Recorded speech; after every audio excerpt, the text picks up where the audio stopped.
Hi everyone, it's Mrs. Klein again with There's a Boy in the Girls' Bathroom by Louis Sachar and published by Scholastic Incorporated. We are going to continue with chapter 14.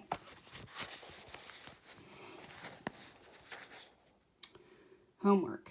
After school, Bradley Chalkers was going to go to Jeff Fishkin's house and they were going to do their homework together. Bradley couldn't believe it. Homework. It was all he thought about as he sat at his desk, last seat, last row, and waited for school to end. Maybe it won't be too horrible, he reasoned. After all, Jeff always does his homework. He must like it.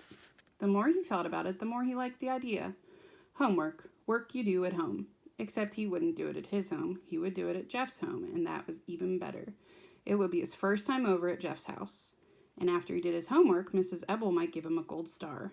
Instead of scribbling, he drew little stars, one after another, until the bell rang.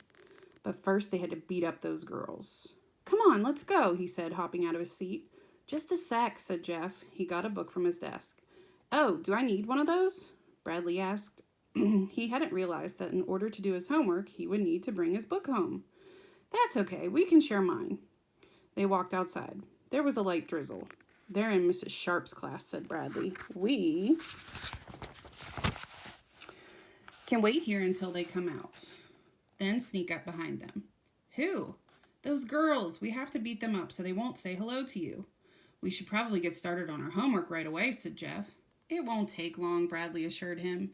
You just have to hit them once and they cry and run away. But it's raining, said Jeff. It was barely misting.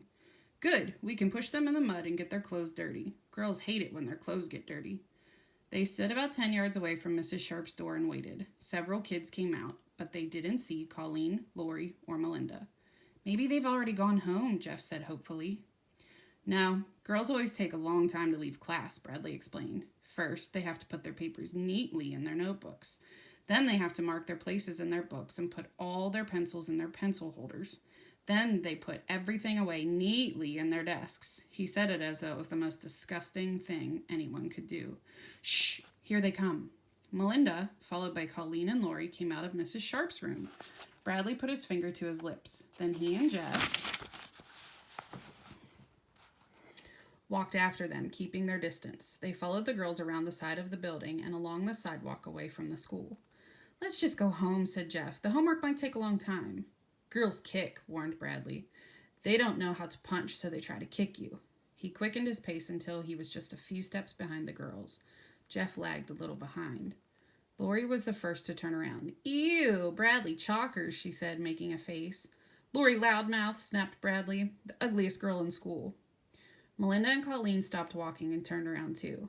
Grow up, Bradley, said Melinda. Make me, he replied.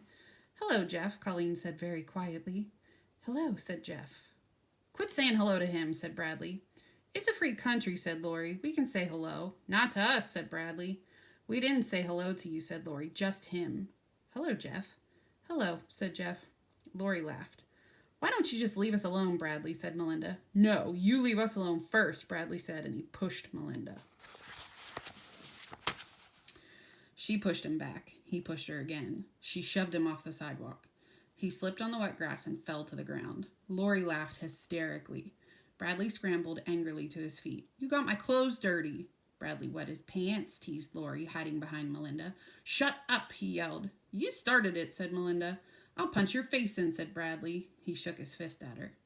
Melinda raised her fist in the air. He charged toward her, then kicked her in the leg. She slugged him in the face with all her might. Bradley stumbled backward and almost fell again, but caught his balance. He glared at Melinda as his eyes swelled with tears. No fair! 4 against 1, he shouted, then ran home crying.